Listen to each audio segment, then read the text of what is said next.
Hi guys, नमस्कार। मैं हूं डॉक्टर लोकेश बाली। स्वागत करता हूं आप सभी का। शोध अभिव्यक्ति को आज हम पढ़ने वाले हैं, यानी रिसर्च एप्टीट्यूड। ऐसे टॉप क्वेश्चंस पढ़ाऊंगा जो आपकी एग्जाम में डायरेक्ट हिट करेंगे।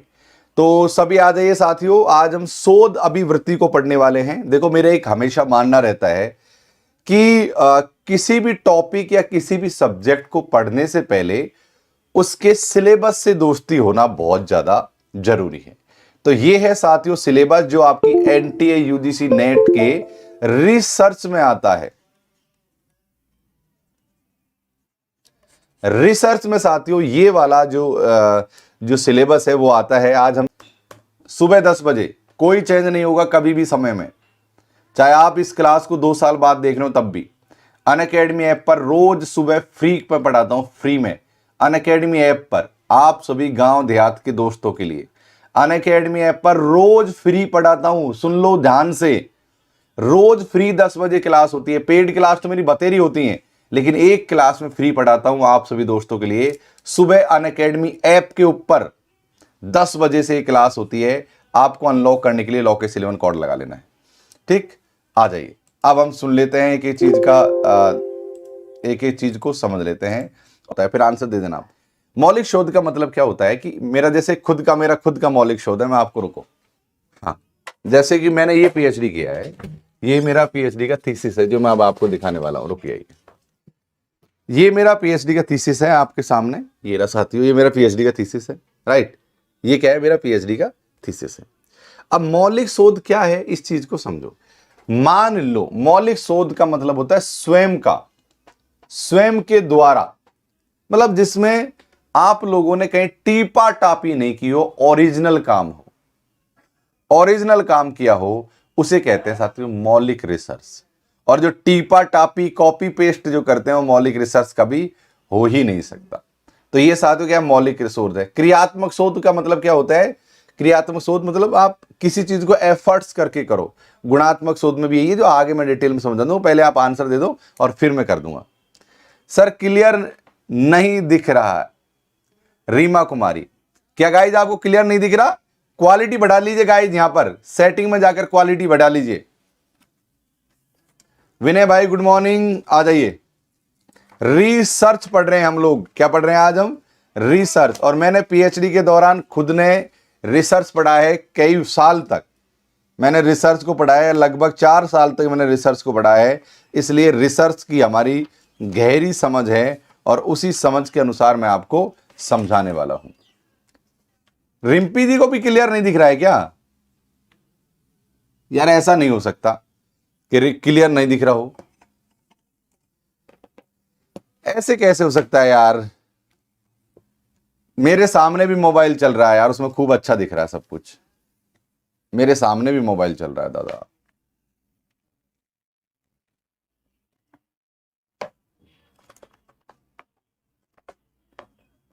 सर क्लियर है, सुधीर कह रहे क्लियर है। 240 में क्लियर है। 360 कर लीजिए आप, 360 कर लीजिए। 380 क्या होता है वो? 480 माफ करना, 480 कर लीजिए। 480 कर लो, सबसे बेस्ट हो जाएगा।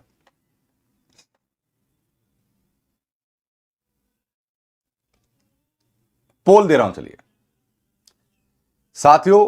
खैर यहां तो पोल का तो ऑप्शन मिलेगा नहीं। हमारे पास जो ऑप्शन है, उत्तर आ रहा है, वो आ रहा है सी, क्रियात्मक शोध। क्या साथियों? Action research. किस एक्शन रिसर्च? अब क्वेश्चन को ढंग से पढ़ते हैं, ढंग से पढ़ते हैं। शोध का वह प्रतिमान जो अब शोधार्थी अभ्यासकर्ता की व्यावसायिक विशेषता के विकास पर बल देता है। देखो लॉजिक समझो इस क्वेश्चन में। आप गाइज लॉजिक समझने की कोशिश करो। शोध का वह प्रतिमान जो विद्यार्थी अभ्यास करता, जैसे कि मान लो कि आप एक शोधार्थी हैं, आप एक अभ्यास करता है, जो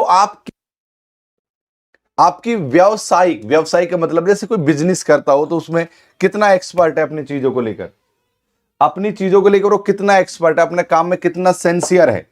यानी क्रियात्मक शोध का मतलब ये होता है किसी चीज को लेकर क्रिया करना, काम करना, एक्शन लेना।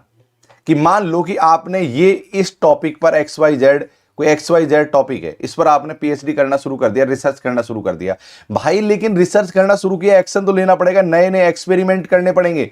जब तक आप नए नए एक्सपेरिमेंट नहीं करोगे, क्रियात्मक काम नहीं करोगे, तब तक आप व्यवसायिक रूप से दक्ष उसमें नहीं हो सकते। तो क्रियात्मक शोध हमारा यहां पर बिल्कुल करेक्ट आंसर है। हाँ, ऐसे क्वेश्चन ये 2020 में क्वेश्चन आया है, ये वाला ध्यान से पढ़िए, ये क्वेश्चन 2020 वगैरह में आया है, इस क्वेश्चन को ठीक से पढ़िए आप।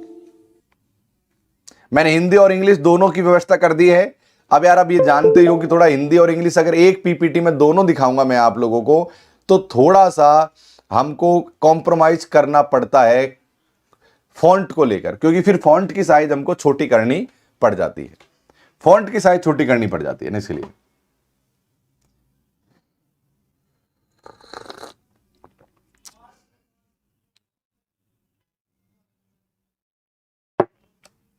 चलिए गाइज, एक बार शेयर भी कर दीजिए क्लास को यार, एक बार आप लोगों से मैं अनुरोध करना चाहूंगा कि एक बार क्लास को शेयर भी कर दीजिए। रोज रात को 10 बजे क्लास होगी ही होगी, ये सत्य मानकर चलो आपसे, ये टाइम मैंने आप लोगों से ही लिया है। ये जिन लोगों को अच्छे से नहीं दिख रहा है वो एक बार YouTube को बंद करो, लिंक पर दोबारा क्लिक करो और फिर से देखना चालू करो और सेटिंग पर बढ़ा लो। आप देखो, ध्यान से पढ़ो क्वेश्चन को। देखो, एक बात बताऊं कि जब तक आप क्वेश्चन को समझोगे नहीं, आंसर देना आपके लिए बहुत मुश्किल होगा। तो पहले क्वेश्चन को समझो, चाहे इंग्लिश के रूप में समझो, चाहे हिंदी में पढ़कर समझो, लेकिन समझो। जब आप क्वेश्चन को समझोगे तभी आप आंसर कर पाओगे।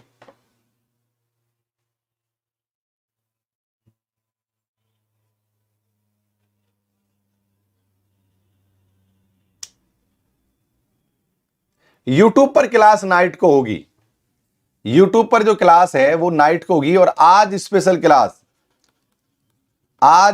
क्लास रात को 9 PM होगी, आज दिन में नहीं होगी स्पेशल क्लास। कल मैं हॉस्पिटल चला गया था यार, आज रात को 12 बजे हॉस्पिटल से आया था, मैं घर पर 12 बजे आके पहुंचा था। मैं गया था अपोलो हॉस्पिटल, ये पड़ता है साथियों सरिता विहार। तो पूरे दिन मेरा वहां पर निकल गया, इसलिए कल रात को मैं 8-10 बजे वाली क्लास ले ही नहीं पाया आप लोगों के लिए।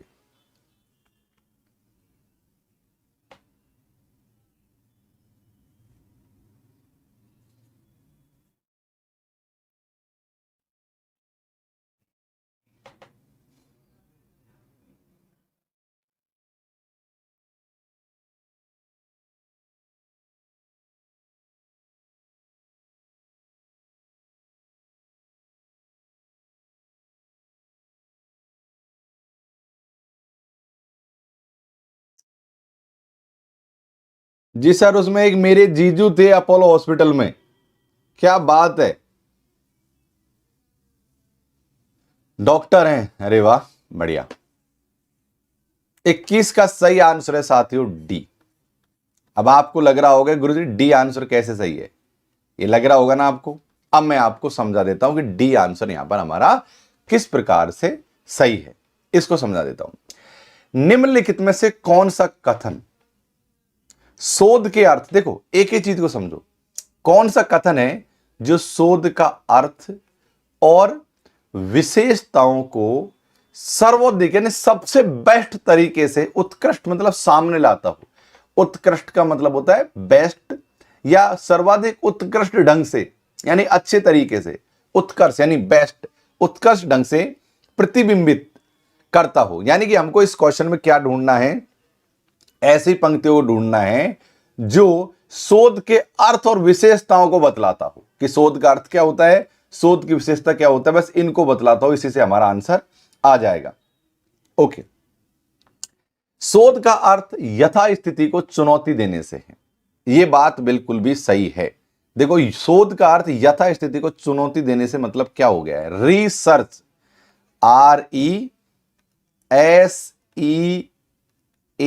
RESEARCH, रिसर्च का मतलब होता है खोज, री का मतलब होता है पुनः, यानी पुनः खोज। यानी आज की जो स्थिति है उसको बदलने के लिए जो शोध किया जाता है वो रिसर्च होता है। जैसे एक उदाहरण के रूप में समझो, पहले के जमाने में ऐसा माना जाता था कि पृथ्वी हमारी सपाट है। क्या है? पृथ्वी हमारी सपाट है। लेकिन इसी चीज को चुनौती देने के लिए, इसी चीज को चुनौती देने के लिए शोध किए गए और बाद में मिला कि हमारी जो पृथ्वी है वो गोल है, वो अंडाकार है। गोल है, अंडाकार है। इसका मतलब क्या है कि वर्तमान स्थिति को बदलाव के लिए, सत्यता की खोज के लिए शोध होता है। इसलिए शोध का अर्थ है यथा स्थिति, मतलब अभी जो स्थिति बनी हुई है। यथा स्थिति का मतलब होता है जो अभी जो स्थिति बनी हुई है उसको चुनौती देने से है। तो एक ऑप्शन साथियों बिल्कुल यहां पर सही है। तो जिस ऑप्शन में एक नहीं है हम उसको सबसे पहले काट देंगे। काट दिया। अब आ जाओ अगले बिंदु की तरफ। शोध तथ्यों और सूचना के संग्रहण का एक प्रयास है। देखो, संग्रहण, संग्रहण का मतलब क्या होता है? इकट्ठा करना। शोध तथ्यों और सूचनाओं को इकट्ठा करता है। यह बात पूरी तरह गलत है। देखो, शोध कभी भी ऐसा नहीं कि आंकड़ों को इकट्ठा करता जाए, जुटाता जाए। हमेशा वो ये प्रयास करता है। शोध हमेशा एक निष्कर्ष पर पहुंचता है। शोध हमेशा क्या है साथियों? एक निष्कर्ष पर पहुंचता है। जैसे कि मान लो आप पीएचडी कर रहे हैं और आपका XYZ कोई भी एक टाइटल, एक टॉपिक है। आपने दुनिया भर के आंकड़े इकट्ठे किए और उसके आधार पर आप एक निष्कर्ष पर पहुंचे। तो शोध सूचना और संग्रहण का एक प्रयास नहीं है कि भाई केवल सूचनाओं का इकट्ठा कर लें। संग्रहण का मतलब है इकट्ठा करना, कि भाई सूचनाओं को केवल इकट्ठा करके बैठ गए। शोध कभी भी ये कार्य नहीं करता है, वो हमेशा एक निष्कर्ष पर पहुंचता है। तो यहां पर साथियों, यहां पर दो जो है वो हमारा गलत है। और जिस जिस ऑप्शन में दो हैं सबसे पहले उसको हम काट देंगे। काट दिया। अब या तो हमारा सी सही और या हमारा अब डी सही। आगे बढ़ते, एक ही चीज समझा रहा हूं मैं आपको। अब है अगला बिंदु नंबर 3। शोध निगमनात्मक और आगमनात्मक प्रक्रिया का एक संश्लेषण है। हाँ बिल्कुल। देखो, आगे मैं आपको शोध के जो रूप समझाऊंगा तो निगमनात्मक, क्रियात्मक, आगमनात्मक, ऐसे सभी उनको समझाऊंगा। तो ये साथियों इसका सही आंसर है 3। अब चौथा को पढ़ लेते हैं। चौथा हमसे क्या कह रहा है? चौथा हमसे कह रहा है शोध का अर्थ अपने दावों और आस्थाओं को प्रमाणित करना है। यार एक बात समझाओ, यार एक बात बताओ, शोध का मतलब क्या? जो खुद मानोगे वही रहेगा क्या? कि तुम जिस पर आस्था करते हो तुम उसी चीज को मान लोगे? ये शोध हो ही नहीं सकता। शोध तो हमेशा तर्क पर काम करता है। शोध तो हमेशा आपके मतलब तथ्यों पर काम करता है। तो ये आस्थाओं का यहां पर कोई मतलब नहीं है। तो 4 हमारा यहां पर कट जाएगा। ठीक है। उसके बाद में ऑप्शन नंबर 5 को समझ लेते हैं। 5 कहता है कि शोध प्रतिवेदन। हां, शोध प्रतिवेदन अध्ययनों की एक सावधानी पूर्वक समीक्षा है। रिसर्च, क्रिटिकल एंड सॉल्वफुल रिसर्च और नॉलेजेबल कॉर्ड। इसका एक बात ध्यान से देखने की आपको आवश्यकता है। ऑप्शन नंबर 6 में शोध ज्ञान की एक समीक्षात्मक और भावपूर्ण खोज है। बात इस मानते हो? यहां पर ज्ञान की समीक्षा ही तो हो रही है, जो नॉलेज है उसकी समीक्षा ही तो हो रही है ना। यही तो रिसर्च है। तो डी इस तरीके से हमारा आंसर है और 4 तो सीधे तौर पर ही गलत है। समझ गया आप गाइज? समझ लग गया क्वेश्चन आपको? समझ लग गया क्या आपको क्वेश्चन? पक्का?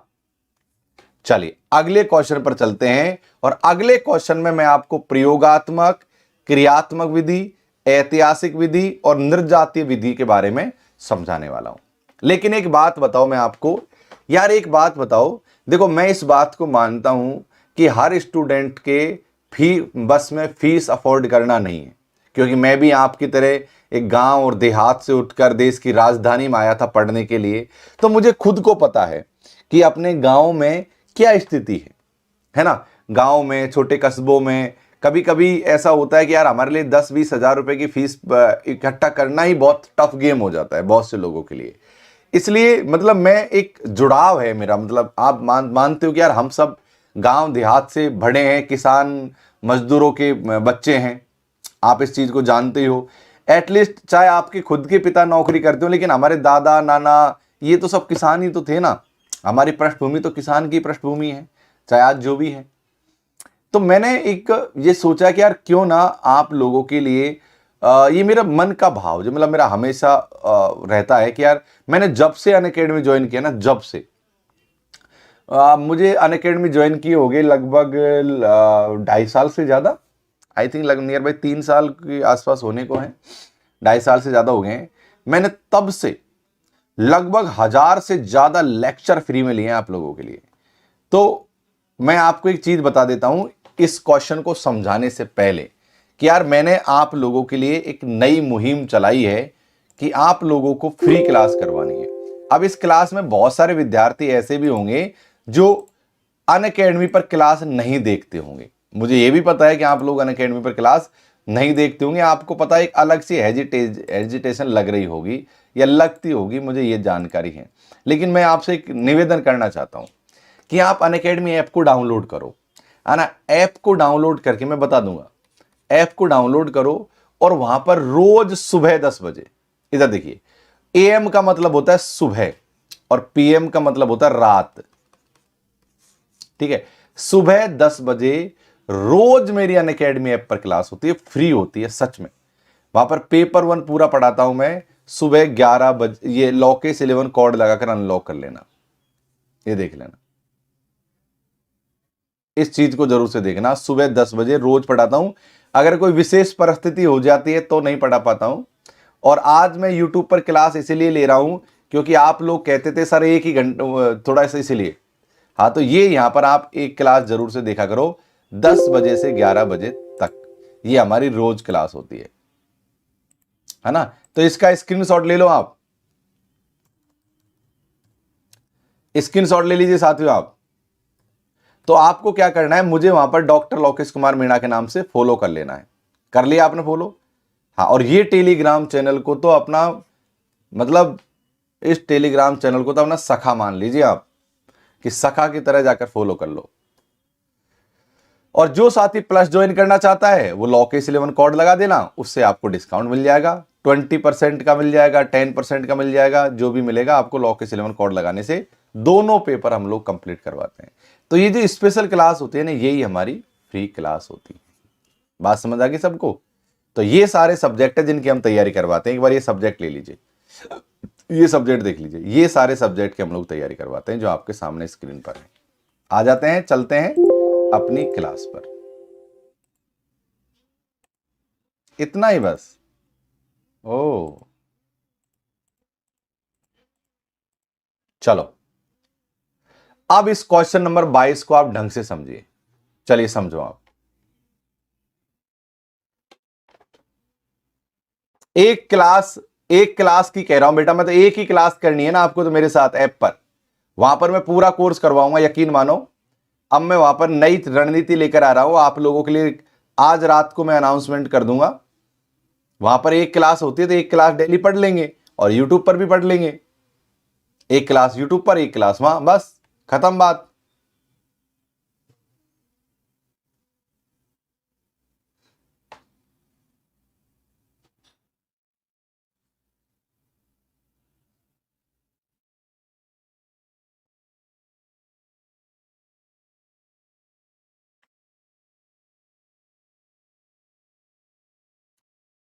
भारती, जो सब्जेक्ट अवेलेबल नहीं है ना वो मत ज्वाइन करो। देखो, जो सब्जेक्ट अवेलेबल है वो ज्वाइन मत करो, मैं तो यही कहने का मतलब हुआ। पर पेपर 1 तो है ना, फ्री में पेपर 1 तो मैं पढ़ा रहा हूं ना, फ्री ऑफ कॉस्ट, जाओ देखो हिंदी मीडियम में। स्वीटी जी को गुड मॉर्निंग है। मुझे पता है आप लोग मुझसे नाराज चल रहे हो कुछ लोग।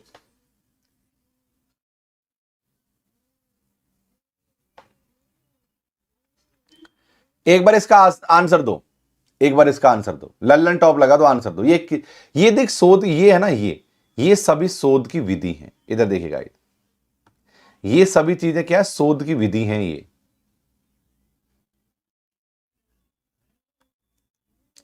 और ये इनकी विशेषताएं हैं।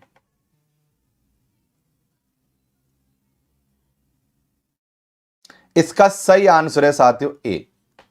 अब देखो सही आंसर ए कैसे हैं, इस चीज को अभी हम समझ लेते हैं कि सही आंसर ए कैसे है, इस चीज को समझ लेते हैं। देखो यार, आपको यहां पर इनकी विशेषता बतलानी है। ऐसी चीजों में क्या होता है,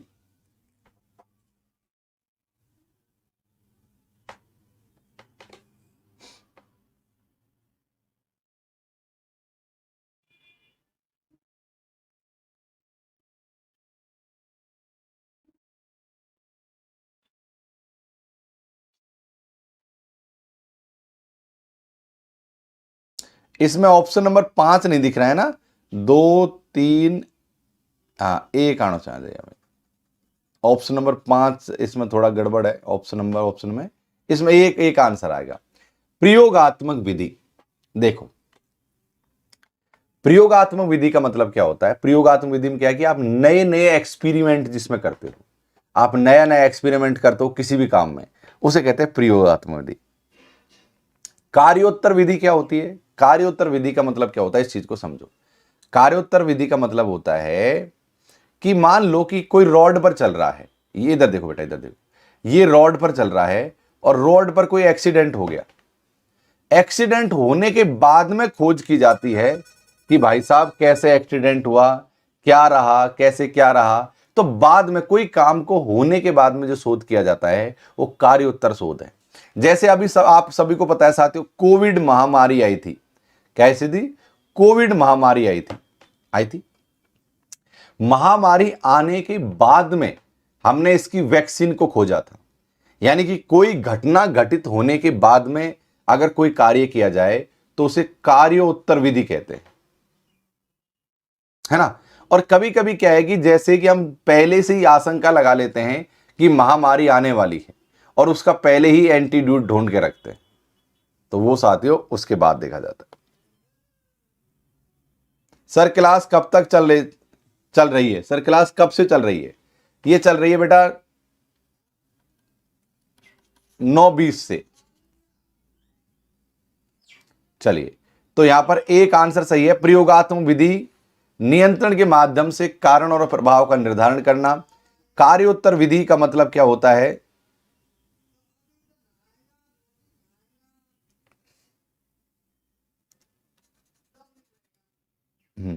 कार्योत्तर विधि का मतलब होता है वृहत परिदृश्य के समग्र का समन्वयकरण। ऐतिहासिक विधि का मतलब होता है साथियों पूर्व घटित घटनाओं। देखो देखो, लल्लन टॉप देखो, इसमें लगाने वाला तो आदमी लल्लन टॉप लगा देता। अब लल्लन टॉप कैसे लगा देता? देखो, मैंने लल्लन टॉप का आपको तरीका समझा रखा है, लल्लन टॉप ट्रिक का। ऐसा कोई क्वेश्चन अगर हमारे सामने आ जाए तो इतना दिमाग लगाने की जरूरत नहीं है, अपनी सामने वाली जेब में से लल्लन टॉप ट्रिक को निकालना है। देखो कैसे, आपको एक ऐसे बिंदु को ढूंढना है जो आपसे आता हो। जैसे प्रयोगात्मक विधि नहीं आती, हमसे मान लो प्रयोगात्मक विधि नहीं आती। कार्योत्तर विधि ये भी नहीं आती। ऐतिहासिक का नाम सुना है आपने? सुना है। निर्जातीय विधि भी नहीं आती। लेकिन आपके मन में थोड़ा थोड़ा डाउट है, क्या ऐतिहासिक का मतलब होता है ऐसी चीज जो पुरानी घटित हो गई हो?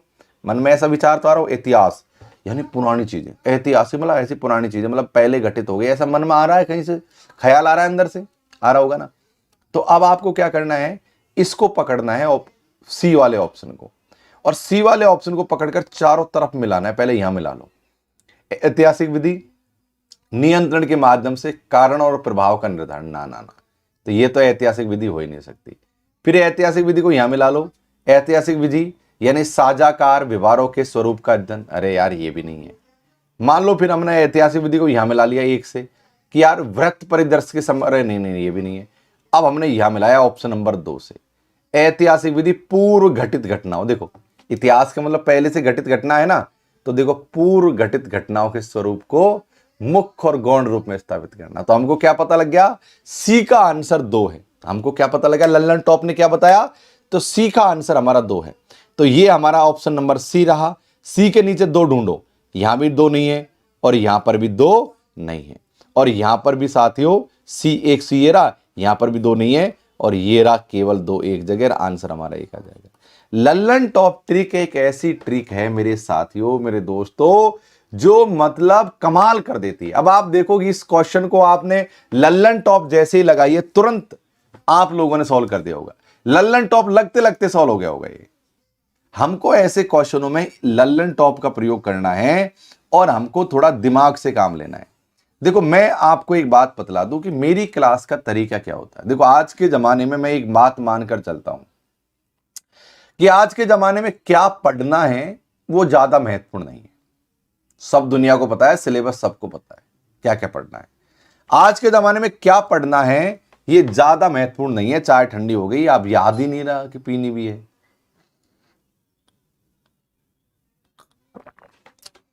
कि आज के जमाने में क्या पढ़ना है ये महत्वपूर्ण नहीं है, क्या छोड़ देना है उसकी समझ पैदा करना ज्यादा महत्वपूर्ण है। इसलिए एक अंडरस्टैंडिंग होनी जरूरी है कि भाई इन इन चीजों को हम पढ़ेंगे तो हमारी एग्जाम पास हो जाएगी। मैं आपको बता दूं, मैं कई बार जेआरएफ क्वालिफाइड हूं। मैं आपको बता दूं कि मैंने कॉलेज यूनिवर्सिटियों में पढ़ाया है एज ए सहायक प्रोफेसर के पद पर। अन अकेडमी के माध्यम से अभी आपको लाभान्वित कर रहा हूं। दुनिया भर के आर्टिकल लिखे हैं मैंने एक चीज सीखी है, मैं हमेशा आप लोगों को पढ़ाता नहीं हूं, मैं आप लोगों को पढ़ना सिखाता हूं। क्योंकि एक बार आपने पढ़ना सीख लिया ना गाइस, तो आप दुनिया के कोई भी क्वेश्चंस और कोई भी एग्जाम को पास कर लोगे। तो मेरा थोड़ा तरीका अलग है लोगों से। मैं जल्दीबाजी में बहुत सारे क्वेश्चंस नहीं करवाता हूं।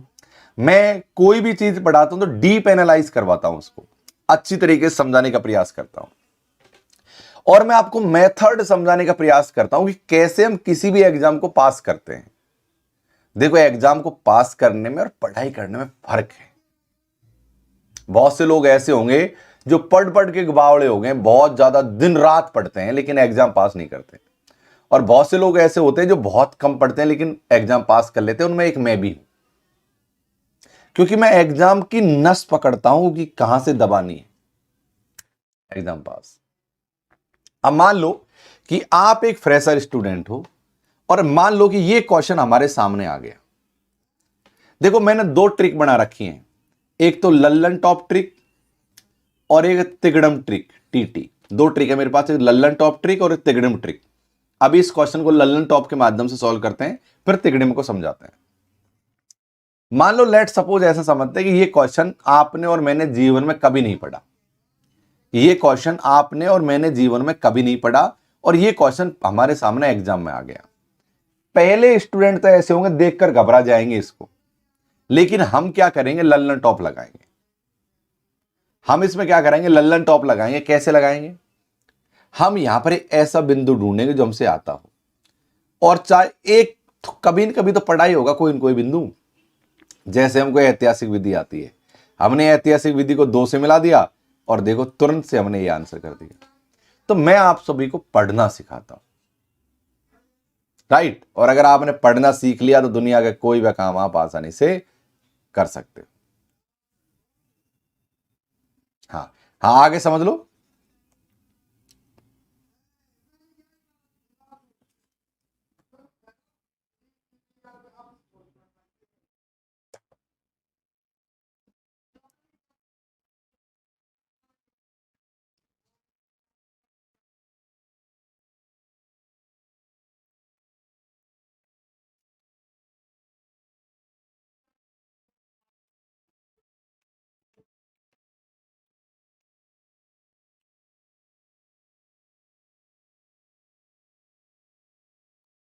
ध्यान से पढ़ो, डीप एनालाइज करो, यही लेवल के क्वेश्चन आता है।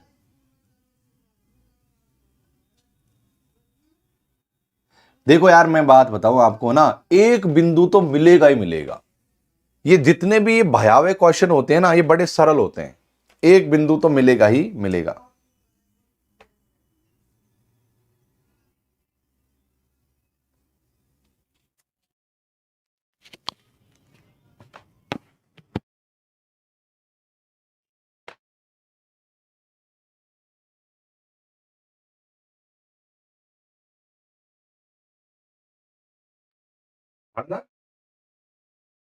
जल्दी आ जाओ, लोग आ जाओ।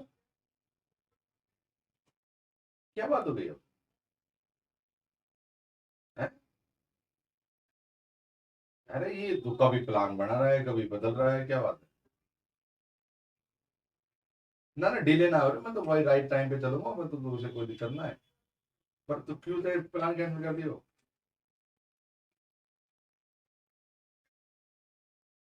हम्म।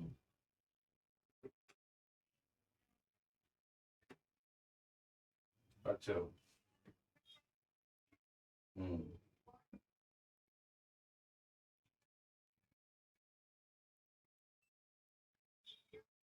हम्म।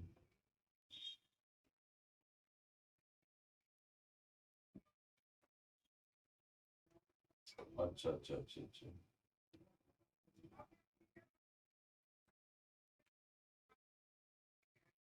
सागर, सागर बताने ने क्या किया है? अच्छा अच्छा।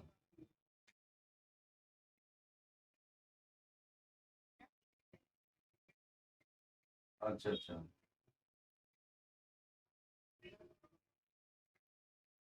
हम्म। तो 10 तो बज गए तो पहुंच गए, फिर वर्दी लगा 10 तो बज गए ना।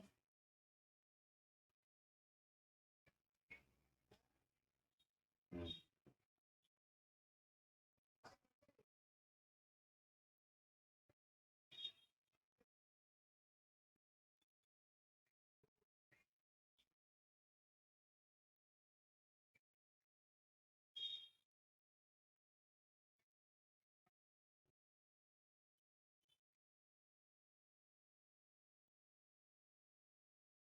अब यहाँ से 10 बजे अगर वहां से एसी से मिलेगा तो कितने बजे फ्री हो जाएगा वो?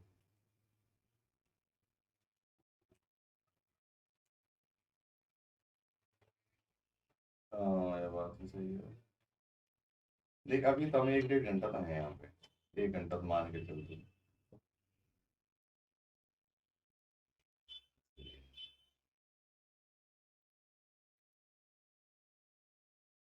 मैं निकलूंगा तब एक बार फोन आउट कर लूंगा तेरे से, है ना?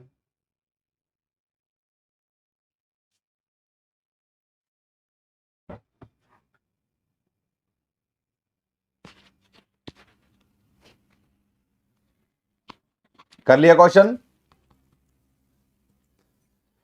क्वेश्चन हो गया साथियों? देखो यार एक बात बताऊं, जब इंग्लिश और हिंदी साथ लेकर आएंगे तो फॉन्ट तो छोटे होंगे ही, क्योंकि एनटीए नेट की एग्जाम में क्वेश्चन बहुत बड़े बड़े आ रहे हैं, मल्टीपल क्वेश्चन चॉइस के क्वेश्चंस आ रहे हैं। अब सोचो, मल्टीपल क्वेश्चन चॉइस के जो क्वेश्चंस आते हैं तो, और हिंदी, और आपको जब मैं हिंदी हिंदी में ले आता हूं तो लगता है कि सर आप तो इंग्लिश में लेकर आओ, हिंदी समझ नहीं लग रही। तो इसलिए मुझे दोनों लैंग्वेज में लाने के लिए फिर फॉन्ट तो छोटा करना पड़ता है। अगर आप क्वालिटी बढ़ाकर रखोगे तो कोई प्रॉब्लम नहीं होती। देखो अगर आप मेरी क्लास देखना चाहते हैं यूट्यूब पर डेली, देखो मैं फ्री क्लास 2 पढ़ाता हूं, रोज में 2 घंटे पढ़ाता हूं फ्री क्लास। एक क्लास तो होती है मेरी यूट्यूब पर डेली 10 बजे, रात को 10 बजे, देखो इधर लिख रखे, डेली वाईटी क्लास रात 10 बजे, रोज 10 बजे पढ़ाता हूं रात, इसी यूट्यूब चैनल पर रोज रात 10 बजे पढ़ाता हूं। और अनअकैडमी ऐप पर फ्री डेली जो क्लास लेता हूं सुबह, जब सुबह सुबह 10 बजे, तो सुबह और शाम को 10 बजे में फ्री क्लास पढ़ाता हूं आप लोगों के लिए।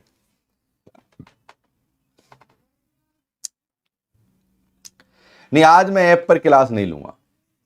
एक्चुअली क्या कि मैं हॉस्पिटल से थोड़ा लेट आ पाया आया था, इसलिए नहीं हो पाया, सेटिंग नहीं बैठ पाया था। चलिए क्वेश्चन नंबर 23 का हमको सही आंसर देना है। उम्मीद है आप लोगों ने अब तक कर लिया होगा, बी आंसर इसका बिल्कुल सही है। अब देखो,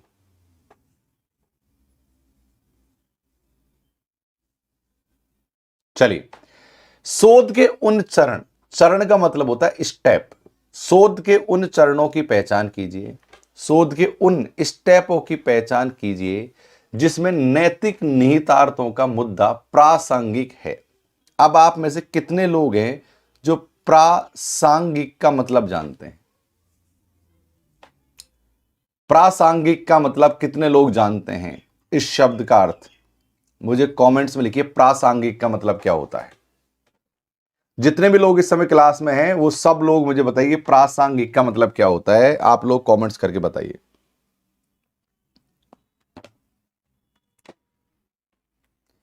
क्योंकि जब तक आप शब्दों पर पकड़ नहीं बनाओगे तब तक आप एग्जाम को नहीं पास कर पाओगे, क्योंकि आजकल की जो एग्जाम का जो पेपर का जो स्तर आ रहा है उसमें खासकर लैंग्वेज पर बहुत ज्यादा जोर दिया जा रहा है।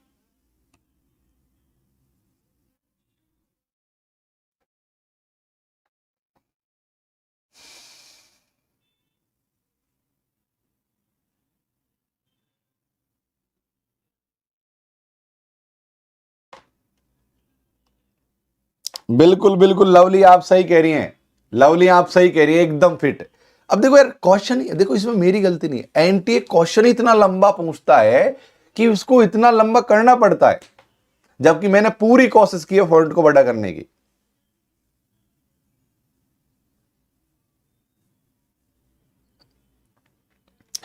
आप प्रासंगिक का मतलब ही नहीं जानते। अब आप सुनिए कि एग्जामिनर देखो, अगर आप 2021, 2020 और 2022 की अगर आप पेपर देखोगे ना, तो आपको ये पता लगेगा कि जो 2019 के पेपर में और 2022 के पेपर में बहुत अंतर है। अब अंतर क्यों है, इस चीज को समझो। देखो, सिलेबस वही है, बदला नहीं है, हमको वही सब चीजें पढ़नी है, लेकिन इन्होंने जो बदलाव किया है ना, वो लैंग्वेज के स्तर पर किया है। अब आप देख पा रहे होंगे कि क्वेश्चन की जो भाषा है ना, जो लैंग्वेज इतनी कठिन आती है कि स्टूडेंट चाहते हुए भी क्वेश्चन को नहीं कर पाता, उनको लैंग्वेज समझ नहीं आती है। तो हमको थोड़ा लैंग्वेज पर, शब्दों पर पकड़ बनानी होगी। अब आप लोगों को प्रासंगिक का मतलब पता ही नहीं है, रीमा कुमारी कह रही है नहीं पता सर। अब आपको प्रासंगिक का पता नहीं है तो आप कैसे क्वेश्चन को सॉल्व कर पाओगे। अब सुनो, प्रासंगिक का मतलब क्या होता है, इस चीज को आप लोग समझ लो। मैं आपको बतला देता हूं कि भाई प्रासंगिक का मतलब क्या होता है।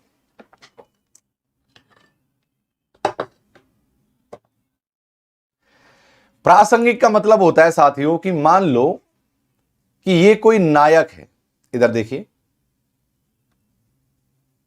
कि ये हमारा कोई नायक है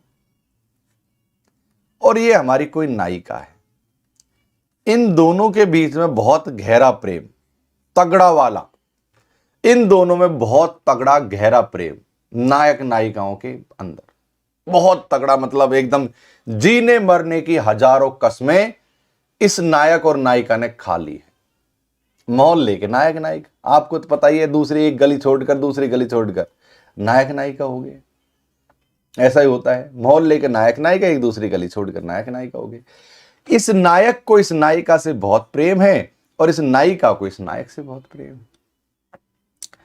इनके नायिका के जो पिता थे वो थे थोड़े अमरीशपुरी टाइप, एकदम जा सिमरन जा वाले नहीं थे, एकदम थोड़े अमरीशपुरी टाइप खड़ुष्ट थे।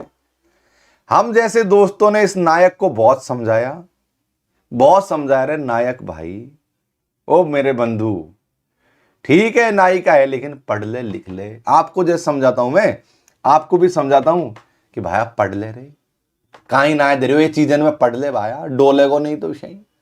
अरे ना, ओ भाई पूरे दिन नायिका को 50 रुपए का रिचार्ज करवाता और पूरे दिन लग रहा है, आय हाय, फोन पर लग रहा है, बीड़ी पी रहा है, सिगरेट पर। नायक नायक मतलब ऐसा हो रहा। हमने कि पढ़ ले भाई, नहीं तो रांझना मूवी का डायलॉग नहीं है क्या, भूल गए उस डायलॉग को? रांझना मूवी में इंजीनियर डॉक्टर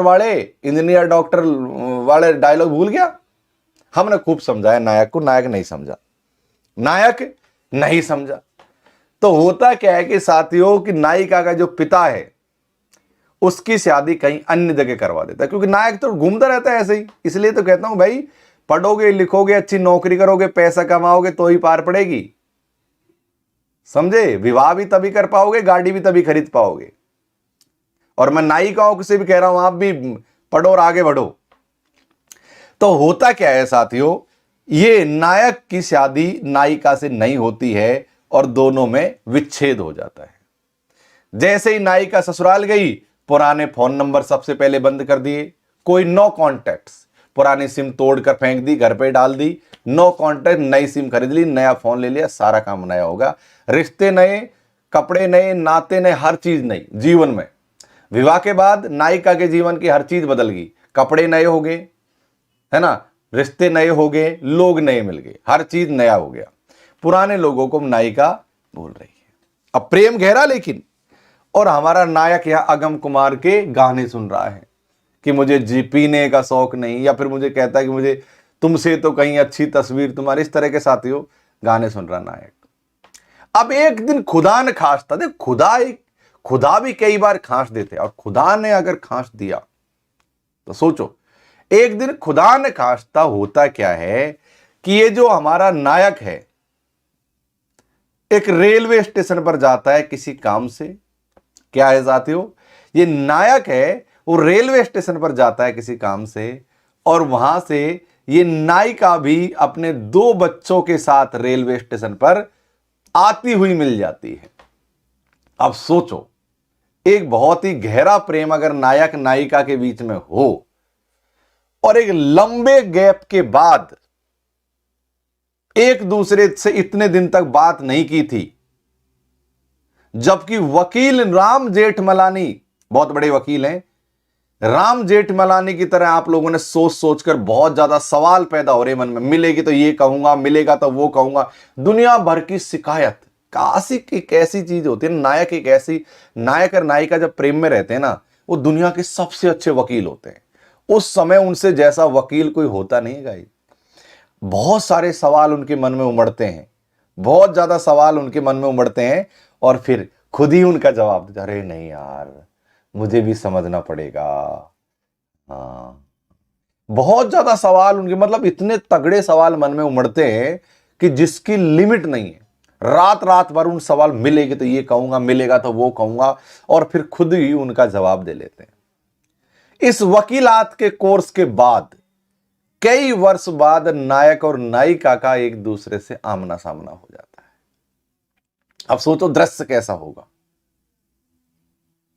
सोचो, दिमाग में लगाओ, सोचो दृश्य कैसा होगा कि बड़े अरसों बाद में नायक और नायिका एक दूसरे से आमने सामने मिल रहे हैं,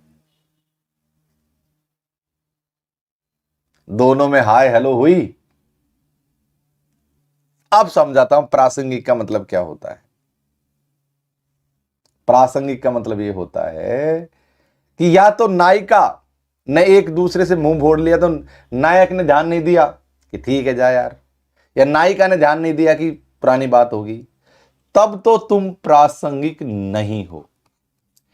और प्रासंगिक होने का मतलब क्या है कि जब नायक नायिका एक दूसरे को देख रहे हैं, एक दूसरे की तरफ हाय हेलो किया, और नायिका ने अपने दोनों बच्चे से कहा कि बेटा मामा जी से नमस्ते करो, और बच्चों ने खुद ने ही ऑटोमेटिक बच्चों ने मामा जी नमस्ते कर लिया, इसका मतलब है अभी आप प्रासंगिक हो।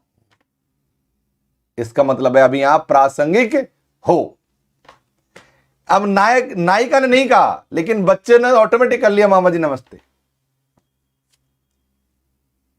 यानी कि जो आज है, जो आज जितना वैल्यूएबल है, कल भी उतना ही वैल्यूएबल रहेगा, उसको कहते हैं प्रासंगिक। और जो वैल्यूएबल नहीं रहेगा उसको कहेंगे वो प्रासंगिक नहीं है। जैसे कबीर, तुलसी, नानक, ये पहले भी उतने ही प्रासंगिक थे जितने प्रासंगिक आज हैं। आज भी उतने प्रासंगिक है जितने प्रासंगिक पहले थे। समझे आप प्रासंगिक का मतलब?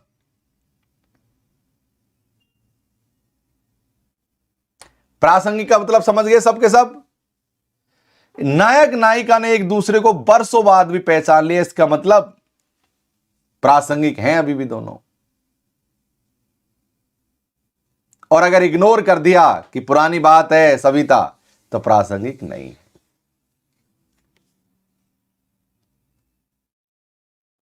सही है गाइस?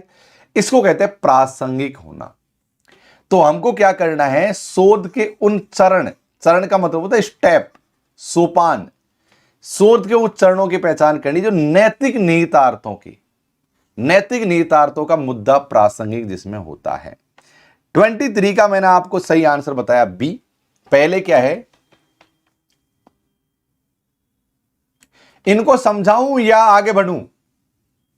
इनको समझाऊं या आगे बढ़ूं? बोलो, इनको समझाऊं या आगे बढ़ूं? बताओ। सर पेट दुखने लग गया है।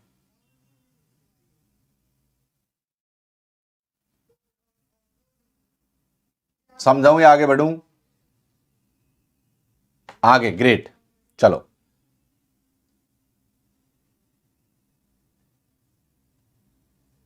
सर निहितार्थों, सर निहितार्थों का मतलब क्या होता है? अच्छा एक काम करते हैं यार, एक काम करते हैं, अगर आपको ऐसे शब्द जैसे जैसे कि यहां पर प्रस्ताव हो गया, कल्पित हो गया, समग्र हो गया, प्रतिदर्श क्या हो गया, ऐसे प्रतिदत्त क्या होता है, ऐसे शब्द अगर नहीं आते ना तो एक काम करूंगा मैं आपसे। अब मैं एक सोच रहा हूं, सुनो मेरी बात, एक बात सोच रहा हूं, नेक्स्ट कर रहा हूं।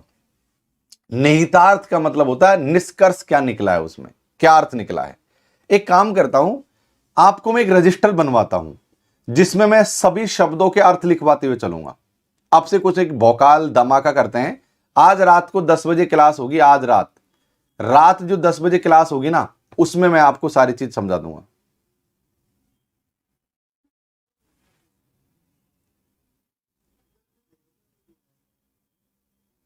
वीडियो को लाइक कर दो यार, बिना कहे यार, मतलब कहना ना पड़े, मतलब लाइक वाइक तो कर दिया करो यार। अब अच्छा नहीं लगता, मतलब यार आपके गुरुजी हम आपसे, आप लोगों से मैं ये कहता अच्छा लगूंगा कि लाइक कर दो, ये तो बिल्कुल अच्छी बात नहीं है, तो आपकी नैतिक जिम्मेदारी है। लाइक करने से ऐसा नहीं है कि आपकी गुरुजी की तनख्वाह बढ़ जाएगी। लाइक करने से ये होता है कि जो वीडियो है ना ज्यादा लोगों तक पहुंचता है, सजेशन में जाता है, ताकि जो मैंने जो मेहनत की है आप लोगों के लिए, उनसे से ज्यादा विद्यार्थी लाभान्वित हो सके। इसका कारण ये है, और कोई कारण नहीं है इस चीज का। लाइक कर दो। क्वेश्चन नंबर 24, लल्लन टॉप लगेगा, एलटी लग रहा है।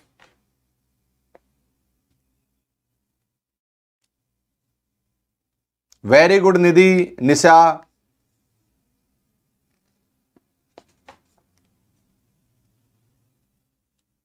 मुझे पता है सरिता आपके बारे में, बहुत बढ़िया,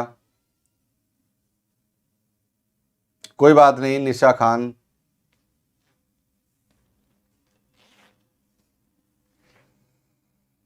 सोचो, बिल्कुल जल्दबाजी नहीं है, गुरुजी भी घर का, मैं भी, आप भी खूब लंबा पढ़ेंगे, काहे की कम जल्दी है, खूब लंबा पढ़ेंगे।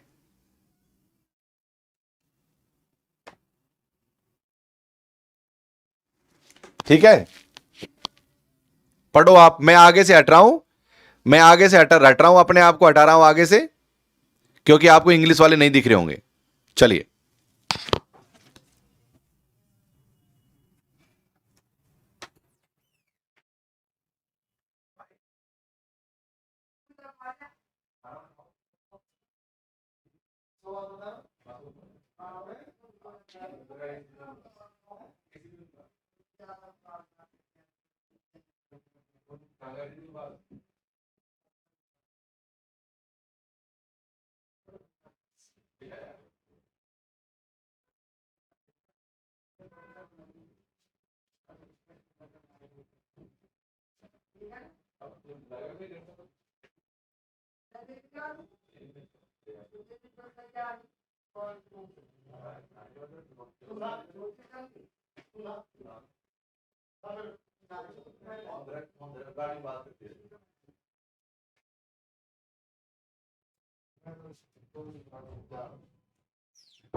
आप लोगों ने 24 में जो आंसर दिया है साथियों, वो डी आंसर दिया है अधिकतर लोगों ने।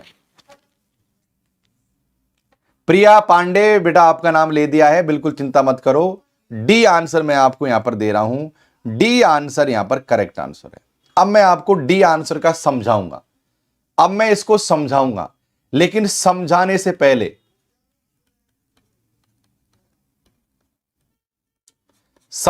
पहले मैं एक बात और समझाना चाहता हूं आप लोगों को। समझाने से पहले एक बात और समझाना चाहता हूं। देखो, मैं भी आप लोगों की तरह गांव देहात का रहने वाला हूं।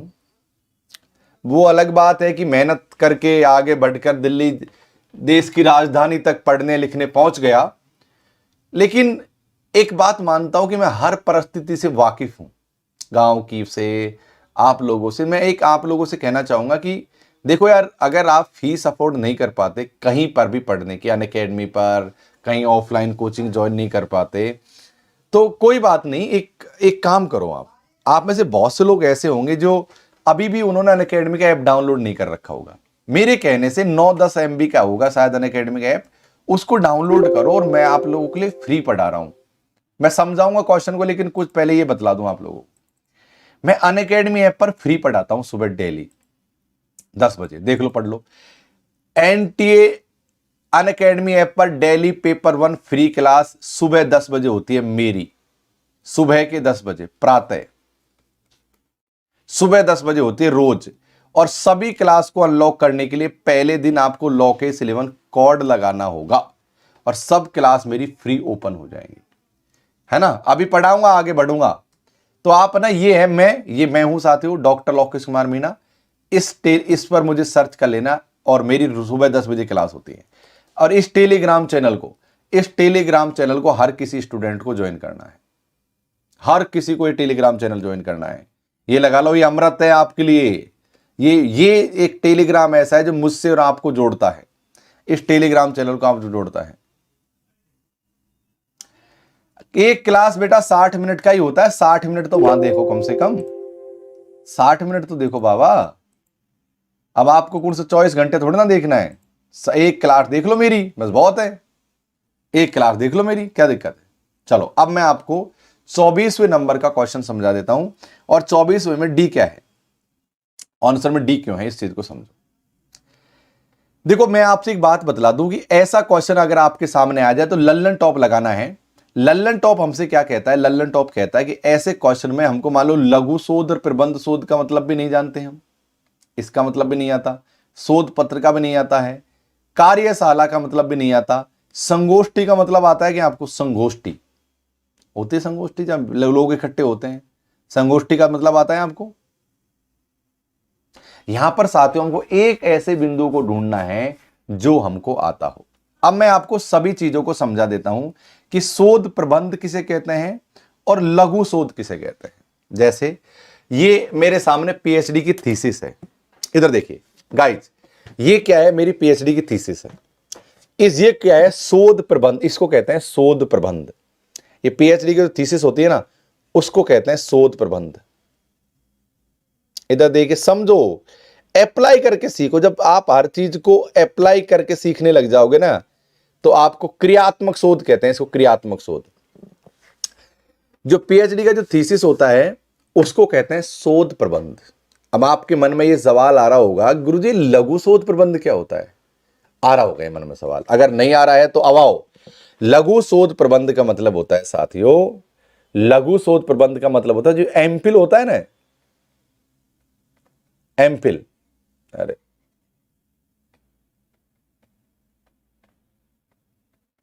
ये जो एमफिल होता है साथी, जो एमफिल में आपका जो थीसिस लिखा जाता है छोटा सा, उसको लघु शोध प्रबंध कहते हैं।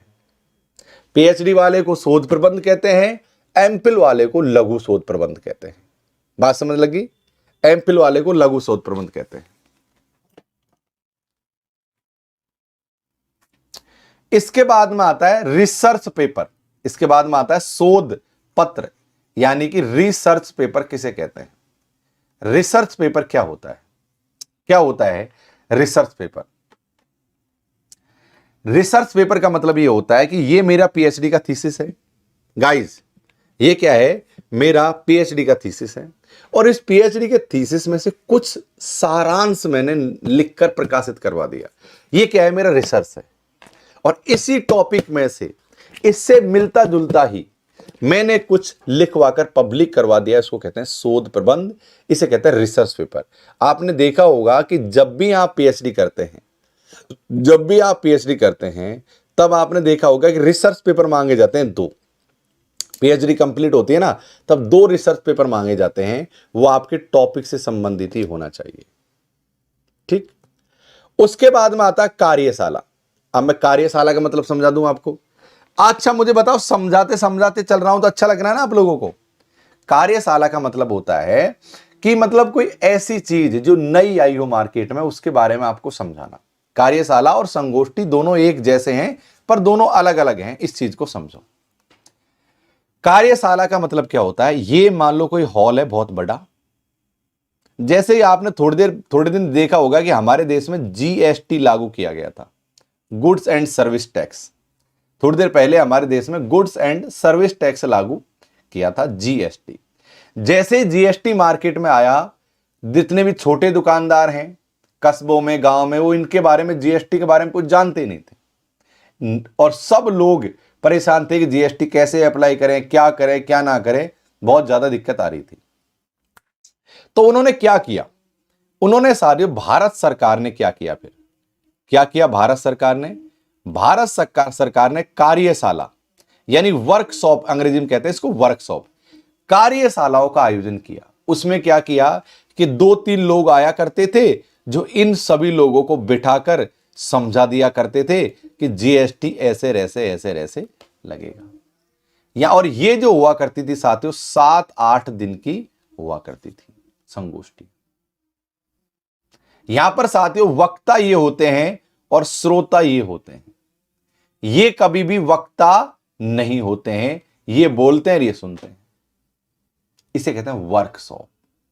ठीक, इसी से मिलता जुलता ही है संगोष्ठी। तो अलग है वैसे तो, लेकिन संगोष्ठी का मतलब भी अब आपको मैं समझा देता हूं कि क्या है संगोष्ठी का मतलब। संगोष्ठी का मतलब होता है साथियों सेमिनार। सेमिनार किसी विषय पर बेस्ड होता है। विषय के कुछ उप विषय भी होते हैं। यहां पर विषय से संबंधित जो एक्सपर्ट लोग हैं वो बुलाए जाते हैं और उसके ऊपर ओपन डिबेट होता है। जैसे आपका विश्वविद्यालय का ये कैंपस है और यहां पर कोई सेमिनार हुआ है, तो आपने देखा होगा कि यहां पर कुछ गेस्ट लोग बैठे रहते हैं और यहां पर कुछ आप लोग बैठे रहते हैं, लेकिन आप लोग भी यहां कर जाकर भाषण दे सकते हैं। आप लोग भी जाकर यहां पर भाषण दे सकते हैं। यानी एक विषय को आप डीप एनालाइज यहां पर किया जाता है। उम्मीद है आप लोगों ने ईमानदारी से अपने आप पर ईमानदारी बरती होगी, तो मुझे भरोसा है कि आप लोगों ने ईमानदारी से शोध प्रबंध किसे कहते हैं यह भी सीख लिया है, शोध पत्र किसे कहते हैं यह भी सीख लिया है, लघु शोध किसे कहते हैं यह भी सीख लिया है, कार्यशाला किसे कहते हैं यह भी सीख लिया है, और संगोष्ठी किसे कहते हैं यह भी सीख लिया है। क्या यह बात आपको सच में समझ आ गई है गाइस? क्या आपको ये बात सच में समझ आ गई है? तो एक बात का मुझसे वादा करो, सुबह 10 बजे वाली फ्री क्लास में पढ़ने आया करो रोज। अनअकैडमी ऐप पर 1 घंटे का क्लास होता है मेरा, 10 बजे से 11 बजे तक डेली आया करो। आप लोग खुद से प्रण करो कि सर हमको जहां ले जाएंगे साथ साथ चलना है, और एक दिन सर जेआरएफ करवाएंगे, पीएचडी करवाएंगे खुद की तरह, और प्रोफेसर बनाएंगे खुद की तरह। अगर मैं कर सकता हूं तो आप भी कर सकते हो। मेरे कोई सींग नहीं उग रहे हैं अलग से कि सींग लग रहे हो, आप भी कर सकते हो, मुझसे बेहतर कर सकते हो। अगर मैं एमए के साथ साथ जेआरएफ कर सकता हूं, पीएचडी कर सकता हूं, यूनिवर्सिटी कॉलेज में पढ़ा सकता हूं, तो आप क्यों नहीं कर सकते? आप भी कर सकते हैं, बशर्ते वो कहते ना गुरु मुहा मोए पंथ दिखावा, बस आपको गुरु जी के बताए हुए रास्ते पर चलना है। बस आपको डेली आगे आना है। सुबह आया करो, फ्री क्लास है, 10 से 11 अटेंड किया करो, और रात को यूट्यूब पर अटेंड किया करो, रात को 10 बजे। देखो मैंने फ्री क्लास का दोनों का फिक्स टाइम कर रखा है, 10-10 बजे। इधर देखो, दोनों क्लासेज का फिक्स टाइम है। फ्री क्लास 10 बजे शाम को, रात को यूट्यूब पर, सुबह ऐप पर, दोनों का फिक्स टाइम है। रात का भी इतना अच्छा टाइम है, आदमी खाना वाना खा ले, जितनी भी गृहिणियां हैं अपने काम से निवृत्त हो जाएं, खाना बनाने के से बच्चों को सुलाकर एकदम मतलब फ्री हो जाए 10 से 11 बजे तक, है ना। और सुबह भी मैंने 10 बजे इसलिए टाइम रखा है ताकि जितने भी गृहिणियां हैं, हमारी दोस्त जो घर में खाना वाना बनाती है, घर का काम संभालती हैं, वो सब भी फ्री हो जाए, इसलिए मैंने उनको टाइम ऐसा रखा है 10-10 बजे।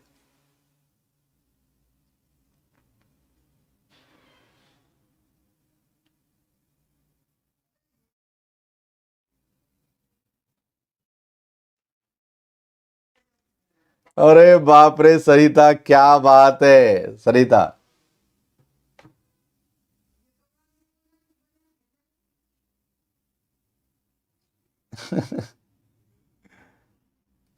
बहुत बढ़िया साथियों। तो मैंने उम्मीद है इन सब चीजों को आपको अच्छी तरीके से एक्सप्लेन यहां पर कर दिया है। ठीक है, आगे बढ़ते हैं। लल्लन टॉप यहां पर भी लग रहा था। क्वेश्चन नंबर 18, 2018 में क्वेश्चन पेपर पूछा गया हमसे, पढ़िए।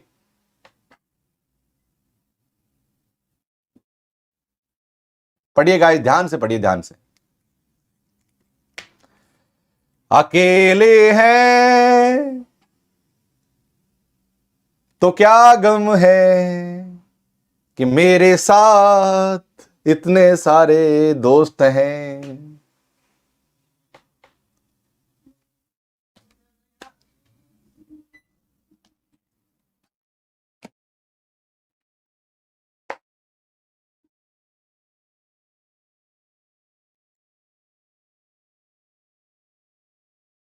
लाइक नहीं किए वीडियो जब आप लोगों ने, अरे वीडियो को लाइक कर दो यार। देख, ये मैं बिल्कुल अच्छा नहीं लग रहा ये बात। वीडियो को लाइक कर दो यार।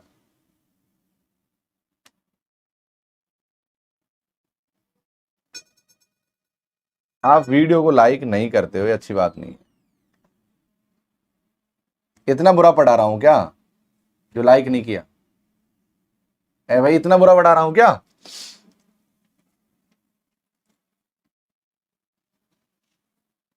जिस भी दोस्तों ने शोध,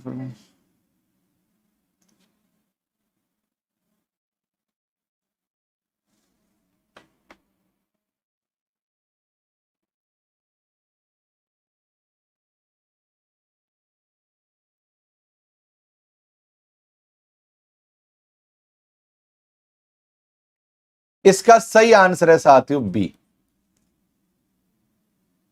इसका सही आंसर है साथियों बी। ठीक है, आप में से अधिकांश लोगों ने देखो, अपना शोध प्रबंध लिखते समय एक विद्यार्थी, शोधार्थी सांख्यिकी यहां पर होती है साथियों। जो स्टेटिक्स की जो चीजें होती हैं, जो डेटा वाली चीजें होती हैं, तकनीकों के अनुप्रयोग का कर्णाधार कर्ताधार नहीं बताता है। निम्नलिखित में उत्तम उदाहरण माना जाएगा। अरे यार,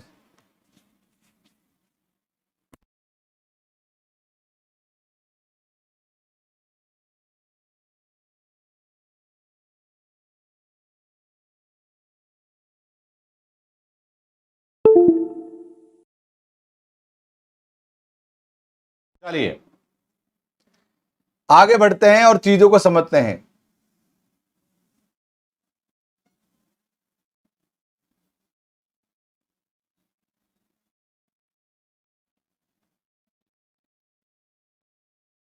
चलिए क्वेश्चन नंबर 27 का आंसर दो।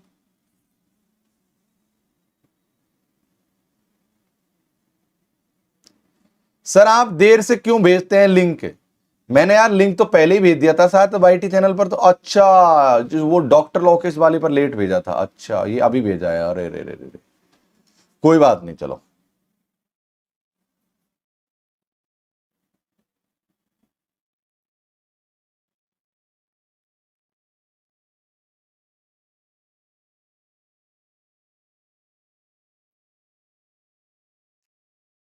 अगर कोई मेरी क्लासेज में जुड़ना चाहता है कि मेरी बैच की फीस कितनी है, तो मैं अभी आपको बतला देता हूं। पहले इस क्वेश्चन को करो आप।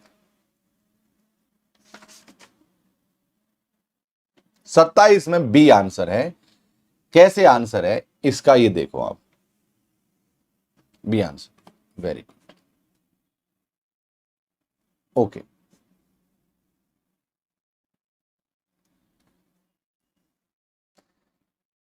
चलिए मैं अब आपको समझा देता हूं कितनी फीस लगती है हमारे यहां पर। मैं आपको समझा देता हूं। ये है साथियों फीस का चार्ट, जिसमें आपको पेपर 1 और पेपर 2 दोनों कंप्लीट करवाए जाते हैं हमको हमारी तरफ से। कर पाओगे बिल्कुल। ज्योत्सना यादव, इस टेलीग्राम चैनल के माध्यम से आप मुझसे संपर्क कर सकते हैं। सर ये क्लास कब तक चलेगी? आप कब तक चाहते हैं ये बताओ। आप लोग कब तक चाहते हैं कि ये क्लास चल जाए? कब तक चाहते हैं आप लोग? 1.25 घंटे से तो चल रही है। आप कब तक चाहते हैं चलना?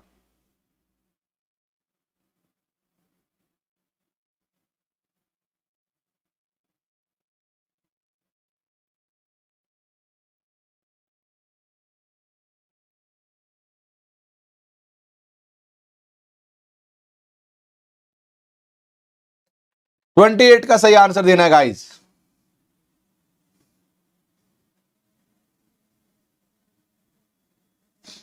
सोच समझकर आंसर दो रोहित, ऐसे ही कुछ भी मत दे दो।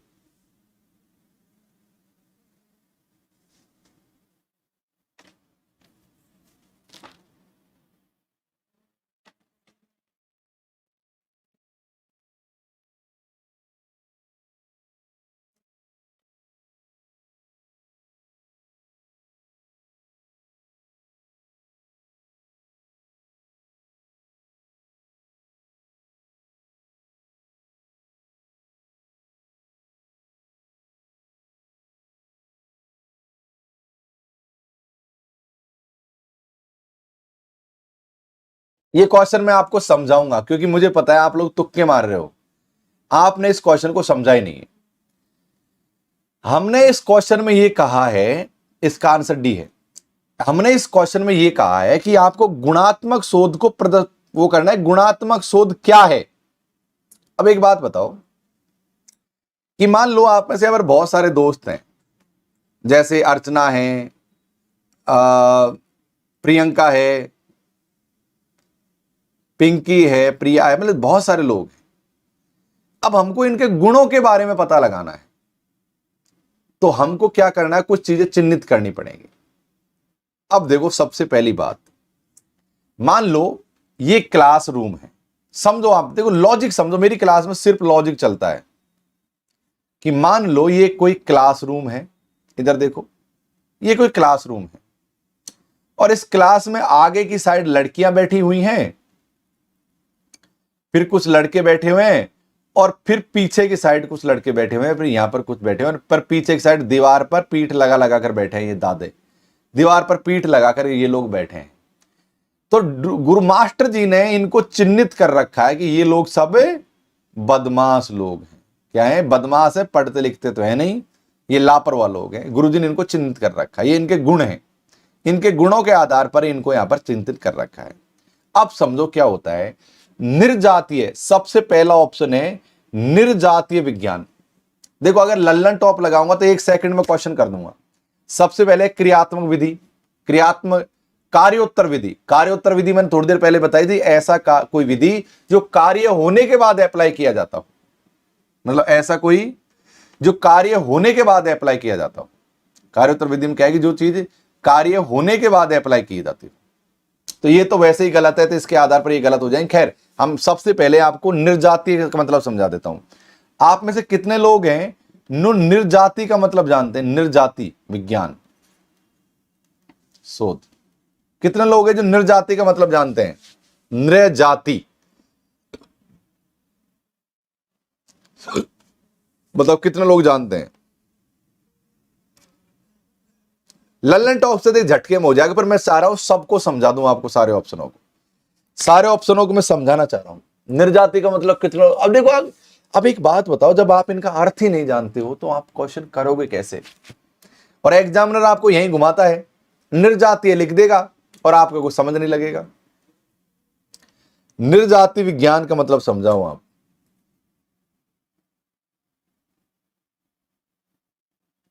लोगों के बीच में जाकर शोध करना निर्जाति विज्ञान है।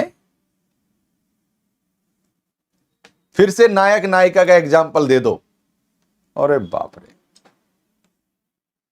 अब आपको जब देखो, इन शब्दों को अगर आप नहीं समझोगे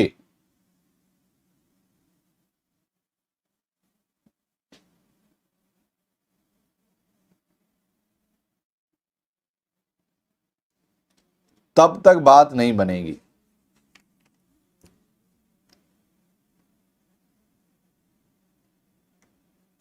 निर्जातीय का मतलब ये होता है कि जिसमें किसी की अलग पहचान हो। जैसे कि ये मान लो भीड़ का, ये भीड़, ये है बहुत ज्यादा भीड़ है। कई बार आपने ये नहीं देखा होगा साथियों, जो नए नए नायक नायिका होते हैं, अब आपको नायक नायिका के उदाहरण समझने हैं तो नायक नायिका के उदाहरण से ही समझो। चलो, आपने देखा होगा कि जो नए नए नायक नायिका बने हो, अभी अभी ताजा ताजा, जो बिल्कुल गर्मा गर्म, अभी अभी ताजा, बहुत अभी जस्ट जो नायक नायिका बने हैं, आपने ये कहते हुए देखा होगा नायिकाओं को कि आप भीड़ में भी सबसे अलग लगते हो, आपकी पर्सनैलिटी ना सबसे बेस्ट है। नायक भी कहता होगा, चाहे कितनी भी ते मेरी दोस्त है ना वो फलानी ढिकानी अमकानी, तुम सबसे अच्छे लगते हो। तुम कहीं भी दूर से औती पे दिख जाते हो, दूर से। निर्जातीय का मतलब यही होता है, समूह में जिसकी अलग पहचान हो उसे निर्जातीय कहते हैं। निर्जातीय शोध, समूह में जिसकी अलग पहचान हो उसको निर्जातीय कहते हैं। कहते हैं ना कि यार इतनी भीड़ चल रही थी लेकिन आप मुझे दूर से दिख गए, आपकी पर्सनैलिटी अच्छी है, क्या लंबे लंबे आपके केस हैं, ऊंची कद काठी, क्या पर्सनैलिटी है आपकी, मतलब। तो ये है निर्जातीय का मतलब, जो आपको अलग, लोगों से अलग बनाए, उसे कहते हैं निर्जातीय। हाँ, हजारों के बीच में ढूंढ लूं आपको टाइप, बिल्कुल वही है निर्जातीय। तो गुणात्मक शोध, अगर किसी व्यक्ति के अंदर गुण है तो वो निर्जातीय होगा। मानते हो इस बात को कि किसी के अंदर गुण है तभी तो उसको अलग से पहचान लिया जाता है। अरे वो नहीं, वो लंबे बाल वाला छोरा, अरे वो नहीं, बहुत गोरा छोरा, अरे वो नहीं छोरा, मतलब मैं किसी कलर वाली बात नहीं कर रहा, फिर मतलब मैं किसी स्किन टोन की बात नहीं कर रहा। मेरे कहने का मतलब है कि वो काले कलर वाला छोरा, वो गोरे कलर वाला छोरा, वो मोटा, वो नाटा, वो ऊंचा, वो लंबा, वो इस तरीके की जो विशेषताएं होती हैं वो भी निर्जातीय विज्ञान के अंतर्गत आती है, जो अलग से पहचान लिया जाए। देखो, अब आपको निर्जातीय जीवन में कभी नहीं भूलना है। लिखो, अब कभी नहीं भूलेंगे सर, बोलो कभी नहीं भूलेंगे, बोल दो, ऐसे बोल दो, बोल दो, बोल दो, बोल दो, बोल दो, बोल दो। 5 साल रिसर्च पढ़ा है मैंने, 5 साल रिसर्च का हर एक वर्ड जानता हूं मैं। 5 साल रिसर्च पढ़ने का मतलब है मैंने 5 साल तक रिसर्च पढ़ा है पीएचडी के दौरान।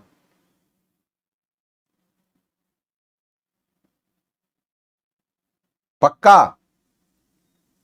Very good. आपको तो वही नायक नायिकाओं के उदाहरण ही अच्छे लगते हैं, बदमाश हो गए आप लोग भी।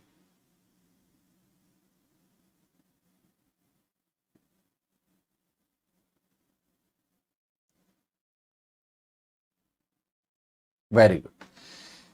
इसके बाद में साथियों, गुणात्मक शोध में शामिल होता है सांकेतिक अंतःक्रिया। सांकेतिक अंतःक्रिया का मतलब संकेत का, अगर किसी व्यक्ति के अंदर गुण है ना तो संकेत से बता दो, अरे वो नहीं है, वो अरे वो लड़की नहीं है जो सवालों का जवाब दे रही थी। हाँ, यानी किसी में अंदर अगर गुण है ना तो हम दूर से इशारे से भी उसके बारे में बता देंगे हम उसकी बात कर रहे हैं।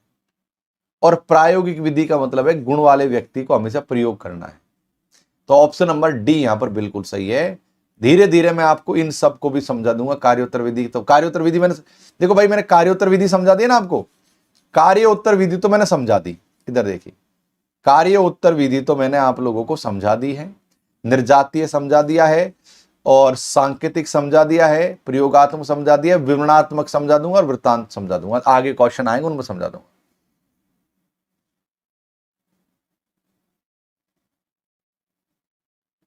बिल्कुल मोनिका,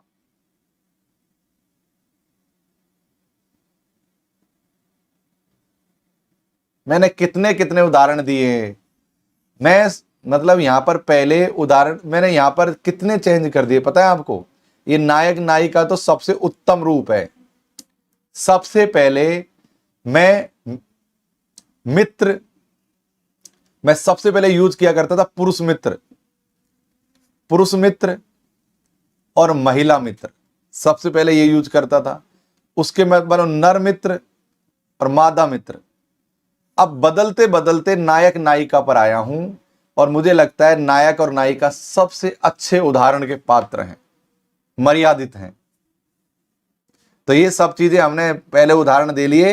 ये अब तो नायक नायिका तो सबसे उत्तम है, मतलब सबसे उत्तम है नायक नायिका उदाहरणों में। ये तो लवली वगैरह को सब पता है मेरे बारे में, पुरानी क्लास देख लो आप।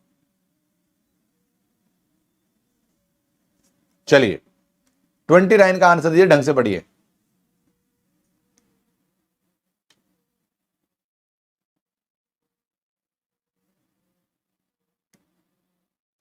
रात को 10 बजे क्लास है।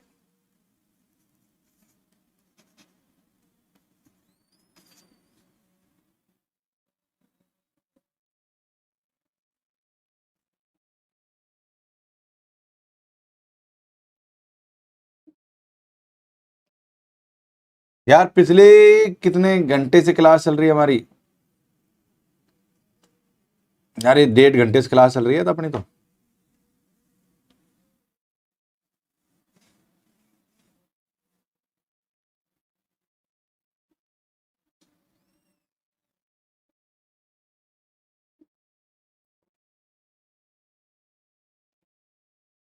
लाइक नहीं किया वीडियो आप लोगों ने, अभी बहुत से लोगों ने लाइक नहीं किया।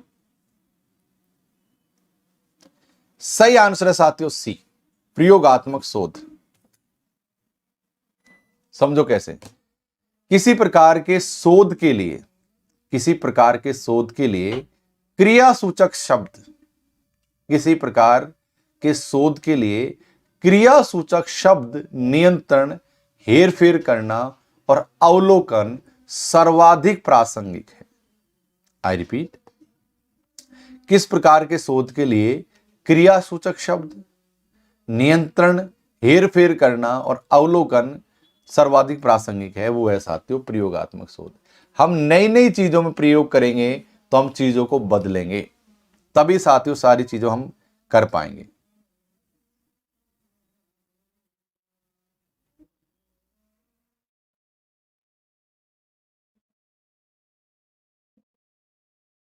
क्या बात हो गई?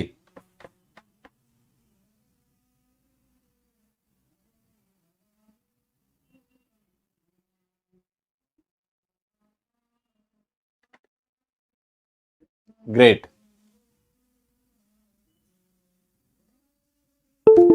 नहीं नहीं स्वीटी कोई खोई खोई नहीं रह रही है, स्वीटी सही है। अभी क्या है कि गुरु जी का थोड़ा सा हिसाब बिगड़ रहा है, अभी मैं थोड़ा सा व्यस्त हो गया हूं कई चीजों में, तो क्लास अभी थोड़ी सी ऊपर नीचे चल रही है। एक तो प्लस क्लास भी थोड़ी ऊपर नीचे हो गई थी और इसलिए थोड़ा सा मामला भी ऐसे हो रहा है, पर अब हम सब चीज पटरी पर ले आएंगे, आप लोग चिंता मत करो।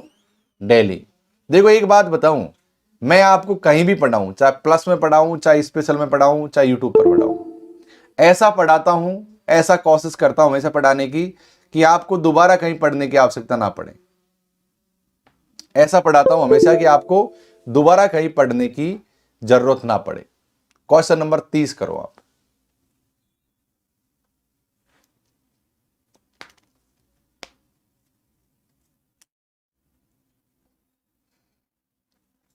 मैं सारे शब्द समझा दूंगा, चिंता मत करो। अनुभववाद, विषय वस्तुनिष्ठा, सुव्यवस्था, गोपनीय, ये सारे शब्द समझा दूंगा आपको। आप तो एक बार खुद के हिसाब से काम करो।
सोचो, आप में से अधिकांश लोगों ने यहां पर डी आंसर दिया है और जितने भी लोगों ने डी आंसर दिया है उन्होंने सबने सही दिया है और स्वीटी ने यहां पर गलत कर दिया।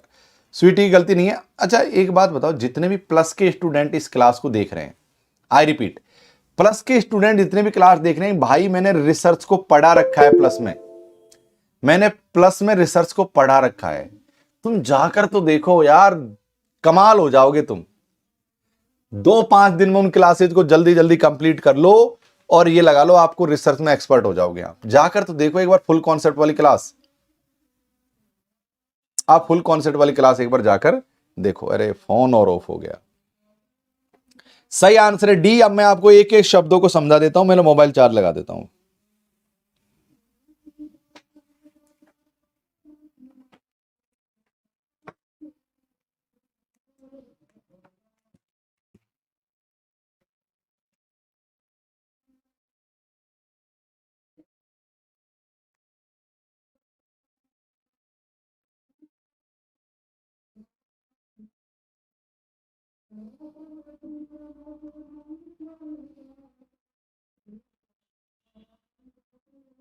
This can be your next meal.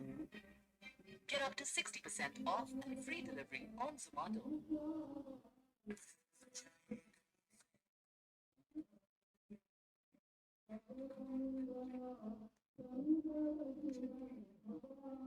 अब मैं आपको समझा देता हूं सारी चीजें। शोध की वैज्ञानिक विधि की विशेषता है। अब देखो चीजों को समझने की कोशिश करो कि शोध है और उसकी भी वैज्ञानिक विधि। तो हम सबसे पहले ये वैज्ञानिक विधि को ही समझ लेते हैं कि वैज्ञानिक विधि होती क्या है। अच्छा एक बात बताओ, आप में से कितने लोग हैं जो वैज्ञानिक विधि का मतलब जानते हैं? हम सबसे पहले वैज्ञानिक विधि को समझेंगे। किसे कहते हैं वैज्ञानिक विधि? एक होता है वैज्ञानिक विधि, एक होता है वैज्ञानिक पद्धति, है ना। एक वैज्ञानिक विधि और एक वैज्ञानिक पद्धति होता है। कितने लोग वैज्ञानिक विधि और वैज्ञानिक पद्धति को जानते हैं? पहले इसको क्लियर कर ले, फिर आगे बढ़ेंगे स्टेप बाय स्टेप। बोलो आप में से कितने लोग हैं जो विधि को जानते हैं, पद्धति को जानते हैं? बताइए। Scientific method, step by step, बिल्कुल सही, आप जानते हैं, मैंने समझा रखा है। देखो सबसे पहले वैज्ञानिक विधि या वैज्ञानिक मेथड या वैज्ञानिक पद्धति किसे कहते हैं, ये सब चीज को समझो। ठीक है, इसका मतलब क्या होता है? इसका मतलब होता है कि कोई भी कार्य अगर हम कर रहे हैं, कोई भी कार्य अगर हम कर रहे हैं तो step by step, one by one, तथ्यों और आंकड़ों के आधार पर मौलिक कार्य किया जा रहा हो, उसको कहते हैं वैज्ञानिक पद्धति। जैसे कि मान लो कि मैं क्या हूं, एक टीचर। मैंने एक चीज लगा रखी है, मैं सुबह 10 बजे अनअकैडमी ऐप पर रोज पढ़ाता हूं, पेपर 1 पढ़ाता हूं और पूरा syllabus chapter 1, chapter 2, chapter 3, chapter 4 इस तरीके से पढ़ाता हूं। तो यह तरीका भी वैज्ञानिक विधि में आता है। क्या आता है? इस तरीके को भी वैज्ञानिक विधि कहते हैं। क्या कहते हैं गाइस? इसको वैज्ञानिक विधि कहते हैं। स्टेप बाय स्टेप तरीके से अगर कोई कार्य अगर हम कर रहे हैं तो इसको वैज्ञानिक विधि कहते हैं। बात समझ लग गई ना आपको? ओके, अब यहां पर सबसे पहले बात है अनुभववाद, एक्सपीरियंसवाद, अनुभववाद। देखो किसी भी कार्य को अगर हम वैज्ञानिक पद्धति से कर रहे हैं ना, तो अगर हमारे पास अनुभव है, एक्सपीरियंस है, तो हम उसको बेहतर तरीके से कर पाओगे। जैसे कि मान लो कि मुझे पिछले 9 साल से पढ़ा रहा हूं मैं, 9 साल का मुझे अनुभव है पढ़ाने का। कितने का? 9 साल का। कैसे कैसे अनुभव है 9 साल का मुझे, ये समझा देता हूं। 8-9 साल का अनुभव है मुझे, वो कैसे कैसे है देखो। वे अनअकैडमी 3 साल से तो मैं अनअकैडमी पर ही पढ़ा रहा हूं, है ना। 3 साल मैंने कॉलेज में पढ़ाया, 6 साल हो गया, और कुछ दिन तक मैंने अपने YouTube चैनल पर पढ़ाया था अलग अलग तरीके से। तो ऐसे करके मुझे 8-9 साल का एक्सपीरियंस है। अनुभव क्या है? चीजों को बेहतरी देता है, अधिक से अधिक ज्ञान। तो एक तो अनुभववाद होना जरूरी है।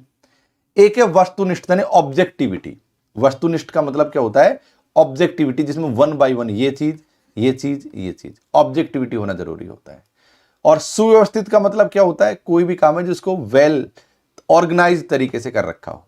वैज्ञानिक विधि में क्या होता है? एक्सपीरियंस चाहिए, ऑब्जेक्टिविटी चाहिए, सुव्यवस्थित होना चाहिए। इसके अलावा गोपनीय और सुरक्षित नहीं, इसके भविष्य सूचक, यानी ऐसा कोई काम हो वैज्ञानिक विधि से भविष्य में वो काम आए। और इसी के लिए आंसर डी है।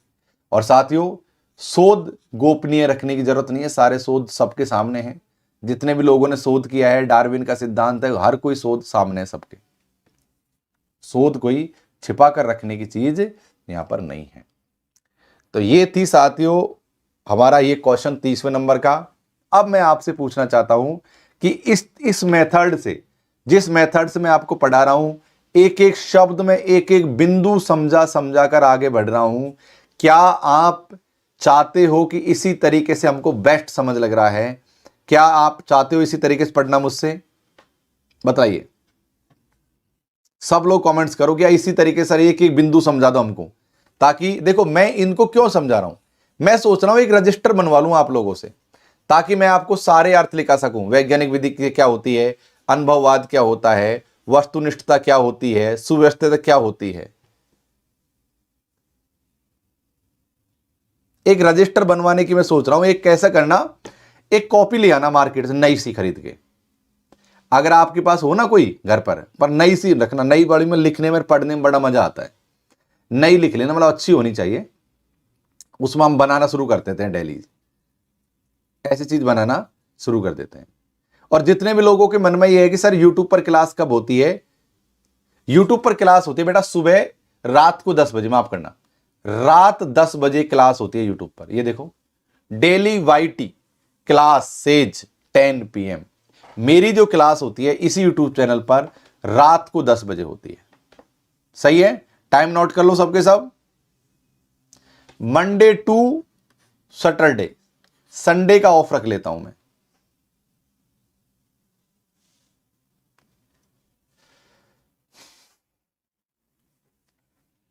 ये नोट कर लो आप इस चीज को। और रात में मैंने जानबूझकर टाइम रखा है ताकि आप लोगों को समय मिल सके।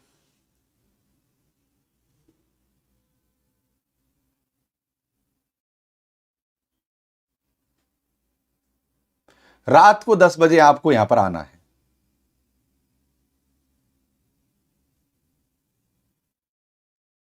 ओके, और जितने भी लोग फ्री क्लास करना चाहते हैं उनके लिए सुबह अनअकैडमी पर पेपर 1 भी पढ़ाता हूं।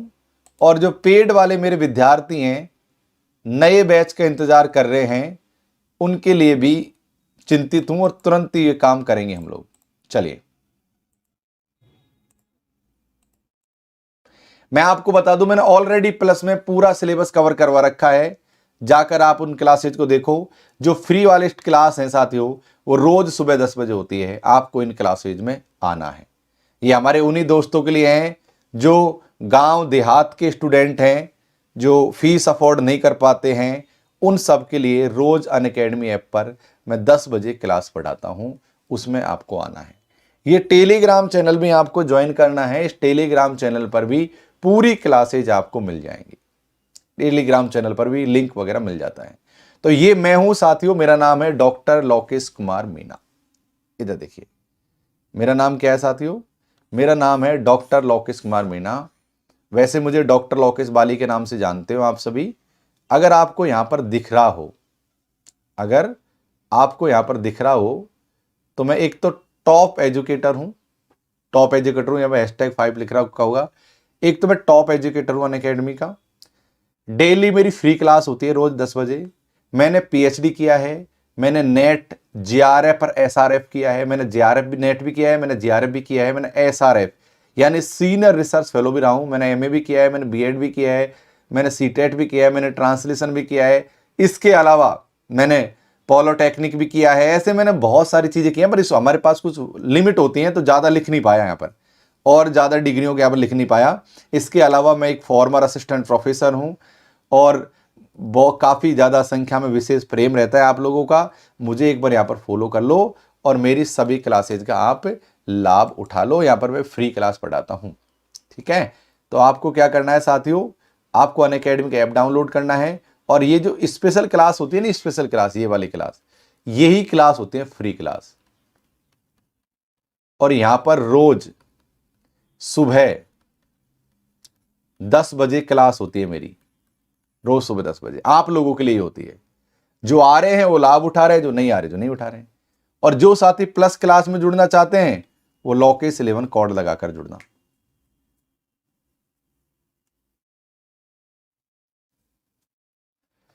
आपको एक बात जानकर हर्ष वो होगा, इतना सब कुछ नहीं है। मैंने अभी हाल ही में मनोविज्ञान से, साइकोलॉजी से MA किया है। अब आप सोच रहे हो गुरुजी आप पीएचडी कर रखा है लेकिन तब भी आपने एमए किया। नहीं, मैं एक ऐसा व्यक्ति हूं जो एकेडमिक एजुकेशन को कभी बंद नहीं करता हूं। मैंने आज तक कभी एकेडमिक एजुकेशन बंद नहीं की है। मैं हर साल कोई न कोई डिग्री और डिप्लोमा जरूर करता हूं। मैंने हमेशा,